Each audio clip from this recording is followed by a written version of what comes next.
The cold wind cut through the streets like broken glass the night she realized she had been abandoned. Snow drifted softly outside the cafe windows, but inside, everything felt unbearably still. Her fingers trembled around the untouched paper cup of coffee as she stared at the message glowing on her phone screen. "Sorry, can't make it." Something better came up. 6 simple words. 6 words that shattered what little hope she had left. Around her, Christmas laughter echoed through the warm cafe, couples leaned close under golden fairy lights, families smiled over hot chocolate, and holiday music floated gently through the air. Yet for her, the world had gone silent. She sat frozen at that little corner table, dressed in the dark green sweater she had carefully chosen after standing in front of the mirror for nearly an hour, convincing herself that maybe tonight would be different. Maybe tonight she wouldn't go home feeling invisible. But here she was, alone again, the humiliation burning hotter than the coffee she couldn't bring herself to drink. If you believe every story hides a lesson waiting to be discovered, take a moment right now to like, comment, share, and subscribe to Kindness Stories. Sometimes the smallest act of support helps these stories reach the people who need them most. She lowered her eyes, blinking back tears she refused to let fall. At 28, she had become far too familiar with disappointment. Life had a cruel way of piling heartbreak upon heartbreak until you stopped expecting anything else. 3 years earlier, she had lost her mother to illness after months spent watching the strongest person she knew slowly fade away. Then came the relationship she thought would save her, only to end with betrayal she never saw coming. Since then, Christmas had become less of a celebration and more of a reminder of everything she'd lost. This blind date had been her sister's desperate attempt to pull her out of the loneliness she'd buried herself in. Just one dinner, her sister had begged. You never know. But now, sitting there under the soft glow of Christmas decorations while people around her laughed and celebrated, she knew exactly what she should have expected. She was gathering the courage to stand up and leave when someone stopped beside her table. She noticed polished black shoes first, then the faint scent of winter cologne and peppermint. Looking up, she saw a man standing there, tall and broad-shouldered, his navy coat dusted with melting snowflakes. His dark hair was neatly combed, but there was something tired in his eyes, the kind of exhaustion life carves into people who have carried too much for too long.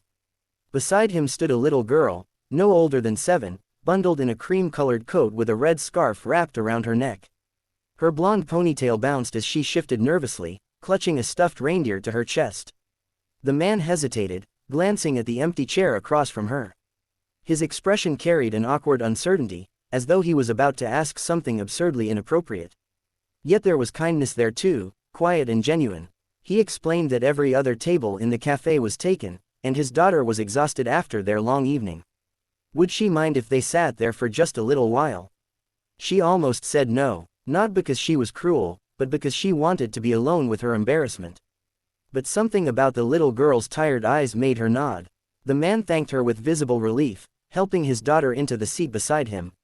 For a few moments, silence settled between them. The girl swung her legs gently beneath the table while the man removed his gloves, his wedding ring noticeably absent though the pale mark around his finger told its own story. The woman stared into her coffee, hoping they wouldn't notice the redness in her eyes. But children notice everything. The little girl tilted her head and looked at her with heartbreaking sincerity. She asked if she was sad because someone had hurt her. The question landed with such unexpected softness that the woman almost laughed through her pain. She managed a small nod. The girl frowned deeply, then reached across the table and placed her tiny hand over the woman's trembling fingers. It was such a small gesture, innocent and instinctive, yet it shattered the wall she'd been trying so hard to hold together. Tears slipped free before she could stop them. The man looked startled, clearly embarrassed by his daughter's bluntness, but before he could apologize, the little girl spoke again. She said her mommy used to cry at Christmas too, before she went to heaven. And every time she cried, her daddy would do something silly to make her smile. The cafe seemed to pause around them. The man's face changed instantly, grief flickering across it like an old wound reopening. He looked down at his daughter with a mixture of love and sadness so profound it felt almost sacred to witness. He explained quietly that his wife had passed away 2 years earlier in a car accident just days before Christmas. Since then, he and his daughter had made it a tradition to spend Christmas Eve doing random acts of kindness, because his wife had believed no one should ever feel alone during the holidays. The woman felt her chest tighten. Then came the unthinkable. Without another word, the man stood up and walked toward the small stage near the cafe's fireplace where a local musician had been softly playing Christmas songs. He spoke briefly to the performer, who smiled and stepped aside. A hush fell over the room as the man sat at the piano bench. At first, she thought he was simply going to play, but then his fingers touched the keys, and a melody drifted into the cafe so hauntingly beautiful it seemed to stop time itself. It was tender and aching, filled with longing and memory, each note carrying the weight of something deeply personal.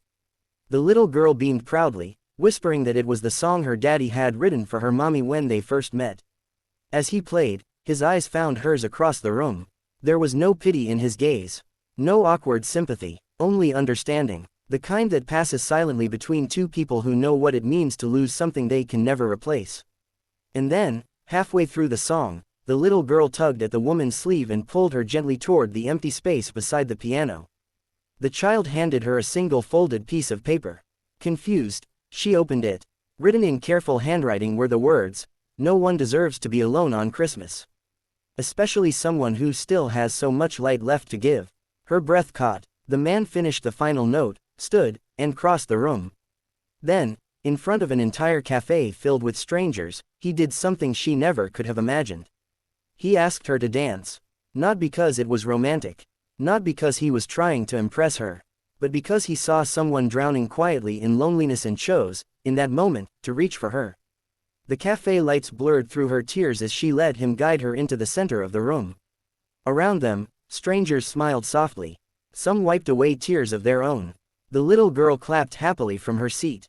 And as they swayed beneath the glow of Christmas lights while snow fell gently beyond the windows, something inside her began to loosen.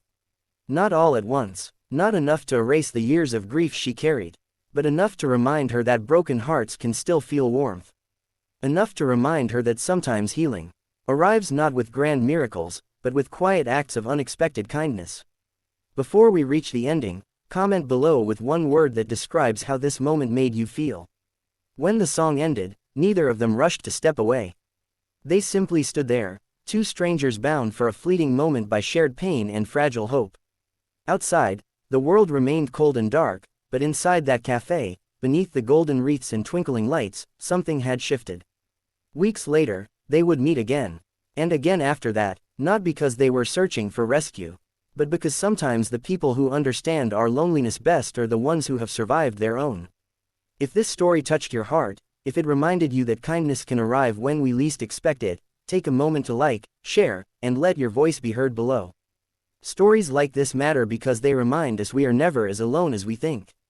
That Christmas Eve, she had walked into the cafe expecting another reminder that life could be cruel. Instead, she walked out beneath softly falling snow with a little girl holding one hand, a quiet man walking beside her, and the impossible, fragile feeling that maybe, just maybe, some endings are really beginnings in disguise.